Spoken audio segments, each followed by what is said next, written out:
কাকিমা, আর একটু সহ্য করো বাবু। আমার তার সইছে না। তুমি চিত হয়ে শুয়ে পড়ো, আমি বাকি যা করার করছি। সেদিন রাতে যা হলো তা কোনো দিন ভুলব না।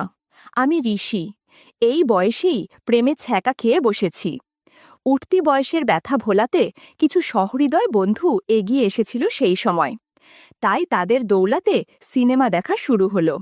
সেই বয়সে সিনেমা দেখে কি অনুভূতি হয় সেটা নিশ্চয়ই বলে দিতে হবে না। ভগবানকে মানত পর্যন্ত করলাম 10 টাকার, যাতে কারো সাথে বন্ধুত্ব করতে পারি। এই রকমই সমমনোভাবাপন্ন বন্ধুর সাথে একদিন একটা মেয়ের বাড়িতে গিয়ে ঢুকলাম, যে কিনা টাকা দিলেই গাড়ি চালাতে দিবে। মোটামুটি ফর্সা একটা মেয়ে পছন্দ করে তার সাথে গিয়ে ঢুকলাম তার ঘুপচি ঘরে। 100 টাকায় বায়না করলাম। আগেই টাকা নিয়ে নিল সে। তারপর সোজা গাড়ি চালাতে শুরু করলাম। এটা ছিল জীবনের প্রথম অভিজ্ঞতা। যদিও প্রথমে একটু শব্দ করছিল, তারপর দেখি পাশের ঘরে চলা একটা গানের সাথে গলা মিলিয়ে গুনগুন করছে। ভাবেছিলাম কত কিছু, কিন্তু তা আর হলো না। কোনো আনন্দই পাচ্ছিলাম না। মনে হলো 100 টাকা পুরোটাই জলে গেল। ঢিলে ঢালা হলে যা হয় আর কি। মনে মনে প্রতিজ্ঞা করলাম যে আর এ মুখ হব না। কে আর শোনে কার কথা। আরও বেশ কয়েকবার গেলাম স্বেচ্ছায়, কিন্তু সেই জিনিসও বারবার। থেকে বসে রাতের বেলা আলোচনা করছি নির্ভরযোগ্য বন্ধুদের সাথে। ধুর, এদের সাথে কোনো আনন্দ নাই। এই জন্যে লোকেরা বিয়ে করে। পাপ্পু বলল, ঘরের বউরাও কোনো সাধু না। দেখিস না, ইংলিশ মিডিয়াম কলেজে বাচ্চাদের রেখে এদিক ওদিক ঘুরতে বেরোয় মায়েরা নতুন সঙ্গীর সন্ধানে। রাজু বলল, বাপুনের মাও তো আছে একই দলে। বাপুনের মা অর্থাৎ বুলা কাকিমা আমার পাশের বাড়িতেই থাকে। ওর ছেলে বাপুন আমার বন্ধু। পাড়ায় খুব একটা মেলামেশা করে না, একটু লাজুক ছেলে। ওর মাকে আমি বুলা কাকিমা বলে ডাকি। আমি কৌতূহল আটকাতে পারলাম না। রাজুকে জিজ্ঞাসা করলাম, তুই কি করে জানিস? রাজু কোনো সঠিক উত্তর দিতে পারল না। যা বলল সবই আমার জানা। এরপর অনেক অনুসন্ধান করেছি, কিন্তু কেউ কোনো প্রমাণ দিতে পারেনি যে বুলা কাকিমা সত্যি এরকম। সত্যি বলতে কি, বুলা কাকিমাকে আমার দারুণ লাগে। মুখটা পুরো মনমোহন সেনের মতো, স্টাইলিশ, চুলগুলো ঘন কালো, কাঁধ পর্যন্ত লম্বা, আর দারুণ ফর্সা। দেখলেই যেন মন ভালো হয়ে যায়। সেই কবে থেকে বুলা কাকিমাকে কল্পনা করে আসছি, কিন্তু কখন কিছু করা হয়নি। আস্তে আস্তে নিজের একটা ফ্যান্টাসির জগৎ তৈরি হলো, যে জগতে শুধু আমি আর বুলা কাকিমা। রিয়া আমার হবু বউ, ফোনে আমরা বেশ গল্পই করি। একদিন সেই রকম আলোচনায় ঘুরতে ঘুরতে রিয়া বলল, তোমাদের পাশের বাড়ির বউটা একটু অন্যরকম না? জিজ্ঞাসা করলাম, কেন? ও বলল, না, সেদিন বিউটি পার্লারে গিয়েছিলাম, দেখি উনি বিশেষ জায়গার ওয়্যাক্স করাচ্ছে। আমি বললাম, তুমি কি করে বুঝলে যে ওখানের ওয়্যাক্স করাচ্ছে? ও বলল, সবার সামনেই তো করে, শুধু টাওয়েল দিয়ে আড়াল করা থাকে। ভদ্র মহিলা খুব একটা সুবিধের না। আমি বললাম, যেন? ও বলল, আমি দেখেছি অনেকদিন গড়িয়াহাটে কয়েকটা ছেলের সাথে। বেশিরভাগ ওই সব ছেলেদের সাথে ঘোরে উনি। দেখো, তোমার তো পাশের বাড়ি, তোমার ওপর আবার নজর না পড়ে। আমি যা পারবো না, হয়তো উনি দিয়ে দেবেন তোমার পছন্দের জিনিস। দারুণ লাগবে তোমার, বলে খিলখিল করে হেসে উঠল আর ফোন কেটে দিল। সন্ধেবেলা ঠেকে বসে আছি, দেখি বাপুন কোথাও বেরোলো। আমি সবাইকে বললাম যে দাঁড়া, একটু ঘুরে আসি। সোজা বুলা কাকিমার বাড়িতে চলে গেলাম। দরজায় নক করতেই বুলা কাকিমা দরজা খুলে আমাকে দেখে একটু অবাক হলো। বলল, কি রে, কি ব্যাপার? আমি বললাম, কাকিমা, বাপুর নেই? কাকিমা বলল, না, ও তো কম্পিউটার ক্লাসে গেছে। আমি বললাম, আমার একটা বই দরকার ছিল ওর থেকে। কালকে একটা টিউশনি আছে, তাই ভাবছিলাম একটু রিভিশন দিয়ে নেই। কাকিমা বলল, তো বাপুন ফিরে আসুক, তারপরে আসিস। বুঝলাম কাকিমা সহজে রাজি হবে না, তাই সেখান থেকে ফিরে এলাম। রাতে আবার উঁকি দিলাম। এবার বাপুন ঘরেই আছে। আমাকে দেখে বাপুন বলল, আয় আয়, ভেতরে আয়। বুলা কাকিমা একটা হালকা নাইটি পরে আছে। কেমন যেন একটা অনুভূতি হলো। আমি পা তুলে ক্রস করে বসলাম। কাকিমা কিছু বুঝল কিনা জানি না, তবে কাকিমা একটা ওড়না জড়িয়ে নিল। মনে মনে বললাম, বাইরে পূজা, ভেতরে খেলা, মুখে মেলা। কিছুক্ষণ আলোচনা করে বেরিয়ে আসছি। কাকিমা গেট দেওয়ার জন্য নিচে নেমে এলো, আমার পিছন পিছন। বাপন বসে টিভি দেখছে। আমি গেটের কাছে এসে ঘুরে দেখলাম কাকিমা আমাকে কেমনভাবে দেখছে যেন। মনে হয় জাদুর লাঠি দেখে ফেলেছে। কাকিমা সেদিকে একবার আর চোখে দেখল। আমাকে জিজ্ঞেস করল, কিরে, তোর সমস্যা মিটেছে? আমি বললাম, হ্যাঁ কাকিমা। কাকিমা বলল, ঠিক আছে বাবা, মন দিয়ে পড়াশোনা কর। আমার ছেলে তো পড়তেই চায় না। মনে মনে বললাম, ধুর ধুর বাবা বলে দিল। চালাকি করে কাকিমাকে একটু আস্তে করেই বললাম, সেদিন আপনাকে রবীন্দ্র সদলে দেখলাম। কাকিমা একটু চমকে বলল, হ্যাঁ, একটা বিয়েবাড়ি যাওয়ার ছিল। তুই কি করছিলি? গার্লফ্রেন্ড নিয়ে গেছিলি নাকি? বেশ মিষ্টি দেখতে মেয়েটা, আজকে দেখলাম দুপুরে তোর বাড়িতে ঢুকতে। আমি বললাম, হ্যাঁ, ওকেই তো পড়াই।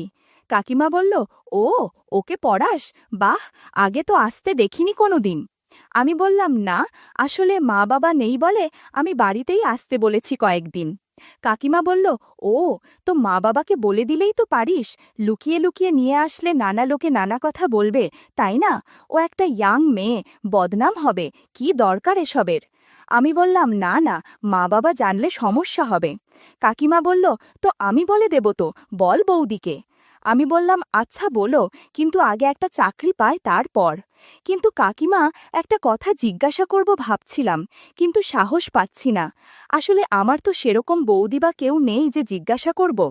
কাকিমা বলল, কি? আমি বললাম, এখন না, একটু জরুরি কথা, কিন্তু তোমাকে বলার আগে আমার মানসিক প্রস্তুতি নিতে হবে, আর কারো সামনে বলতে পারবো না। কাকিমা কি যেন ভাবল, বোঝার চেষ্টা করল আমার চোখ মুখ দেখে, কিন্তু ওপর থেকে বাপুনের গলা ভেসে এলো, মা, কি হলো, এখনো গেট দিতে পারলে না?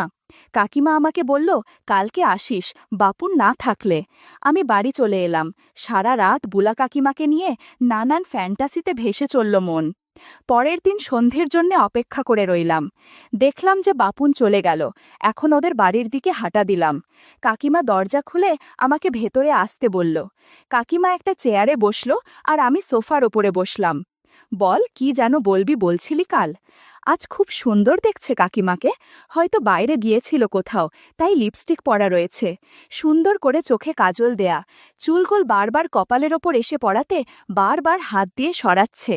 সুন্দর একটা নাইটি পরেছে, হাত কাটা। কে বলবে ওনার বয়স আর আমার মায়ের বয়স একই। ওনার আমার মতোই একটা ছেলে আছে। আমি আমতা আমতা করে বললাম, কি করে বলি বলে তো দিলাম, যে আপনার সাথে আলোচনা করব, কিন্তু কিভাবে বলবো বুঝতে পারছি না আসলে। আরে বলে ফেল, ভাবছিস কি এত? বুলা কাকিমা আমাকে তাড়া দিল। আমি অভিনয় করে বললাম, আসলে কাকিমা হয়েছে কি, সেদিন যে রিয়াকে আসতে দেখলে। কাকিমা বলল, কি হয়েছে বলবি তো? আমি বললাম, তুমি বলো, যে কাউকে বলবে না, তোমার ভালো না লাগলেও। কাকিমা বলল, ঠিক আছে ঠিক আছে, তুই বল, বেশি সময় নেই। আমি আর রিয়া বিদেশি বেলুন ছাড়াই আনন্দ করেছি। খুব ভয় লাগছে, কার সাথে আলোচনা করব ব্যাপারটা বুঝতে পারছিলাম না। বুলা কাকিমা একটু চুপ করে রইল, গম্ভীরভাবে। বুঝতে পারছি না, ঠিক হলো না, ভুল হলো তো? কাকিমা বলল, ওকে জিজ্ঞাসা করে নিস, ওর ডেট কবে, তাহলে বলতে পারবো। সংক্ষেপে ছেড়ে দিল আমাকে।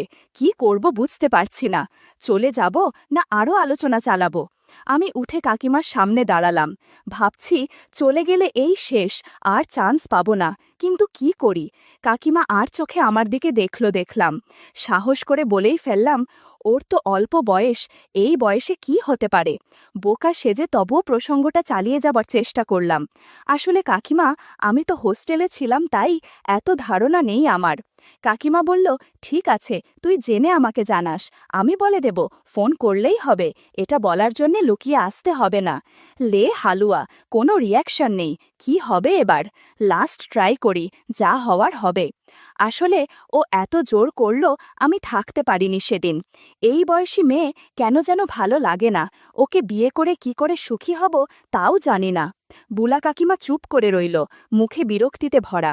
আমি এগিয়ে এলাম কাকিমার দিকে, সাহস করে পায়ের কাছে হাঁটু গেড়ে বসে বললাম, আমার আপনাকে খুব ভালো লাগে, জানি না কেন।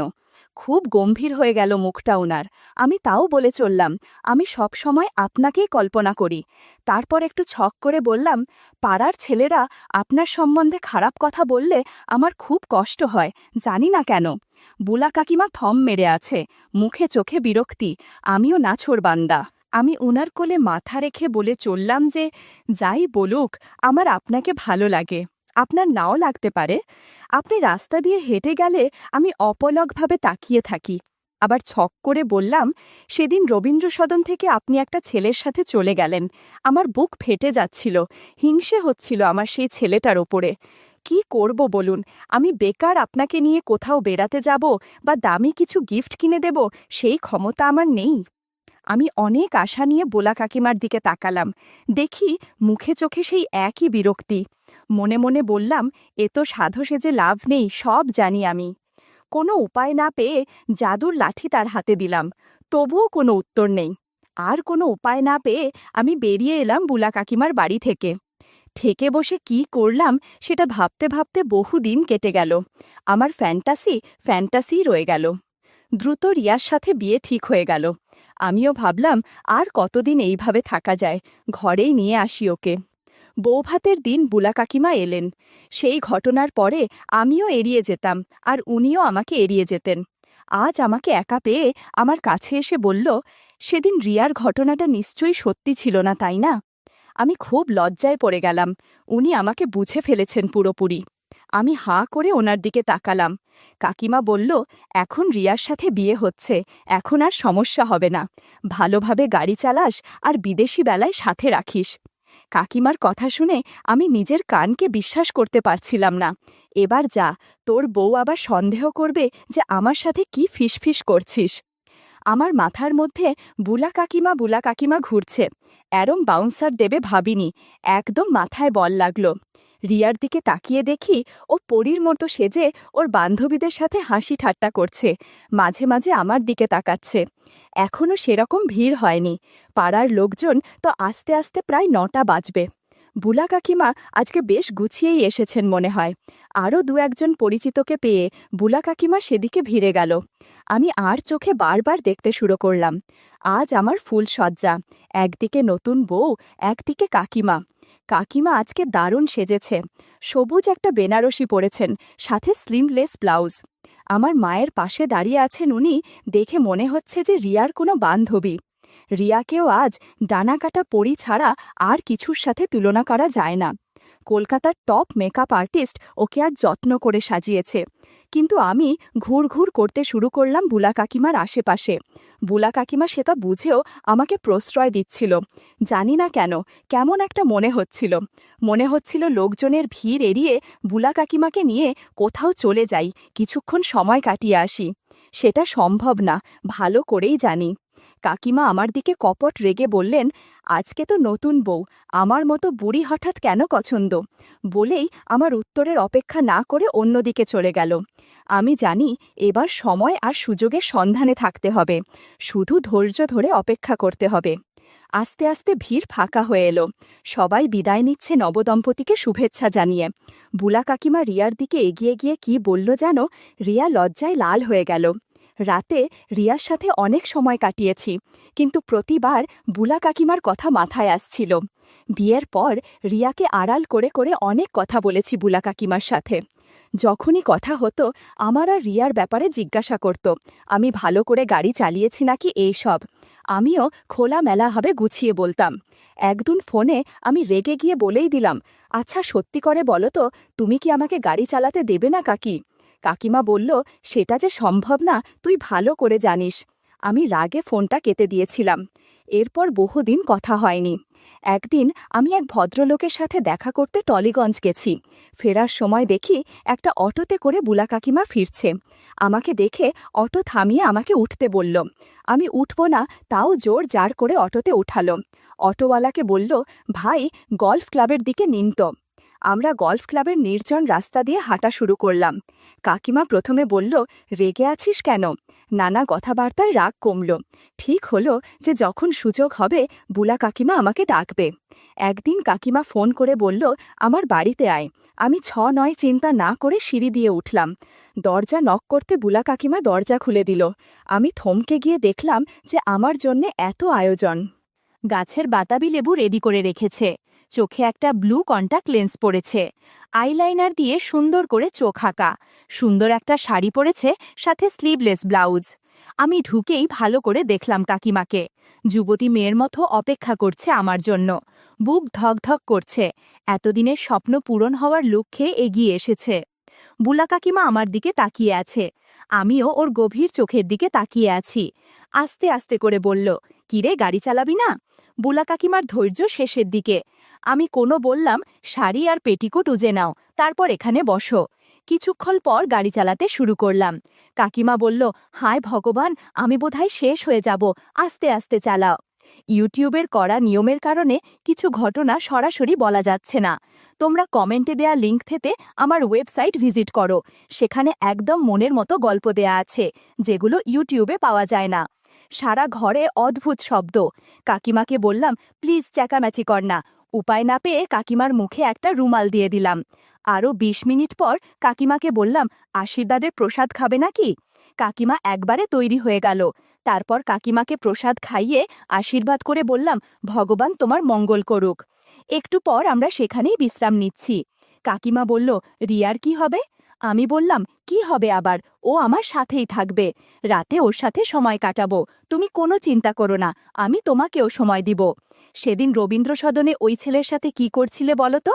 কাকিমা বলল, এতক্ষণ যা করেছি ওই ছেলের সাথে ঠিক একই কাজ করেছি। রবীন্দ্র সদনে পূর্ব দিকে একটা ফাঁকা পরিত্যক্ত বিল্ডিং আছে, ওইখানে প্রায় দিনই আমি যাই কারো না কারোর সাথে। আমি বললা, কেন, কাকাবাবু তোমাকে সময় দেয় না গো?